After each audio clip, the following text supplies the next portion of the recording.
Еве, деновиве, како што гледаме и самите, интензивно се работи за изградбата на детската градинка овде во Василево. Според она што беше предвидено како динамика на извршување на градежните работи и во договор со фирмата која ги изведува градежните работи се одвиваат мощно и брзо и очекувам во пролетните месеци веќе градинката да биде готова за да можеме во летниот период да почнеме и да бараме документација од надлежното министерство за да може оваа градинка од 1 септември, како што беше и планирано, да почне да функционира. Со тоа ќе решиме еден од големите проблеми кои ги имаме во руралните средини и да ја тргнеме онаа бариера, граница, што значи одделување на урбаните и руралните средини. Сметаме дека ќе овозможиме добри услови за сите оние деца во предшколска возраст за да можат што поприпремени да ја посетуваат наставата откога ќе почнат во прво оделение.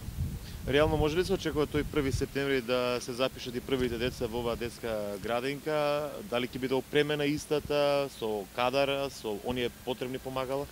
Според она што и министерот ни го изјави пред 2 месеци на поставувањето на камен темелникот, значи од надлежното Министерство од труд и социјала ќе добиеме согласности за вработување на соодветни лица во самата градинка и наша цел, и според она што го гледаме на лице место, сметам дека од 1 септември ќе овозможиме услови оваа градинка да функционира и сметам дека доста голем број од овде, од Василево и од околните места ќе бидат запишани овде во оваа градинка за да можат да ја посетуваат и на тој начин ќе решаваме и социјални и економски прашања во општина Василево.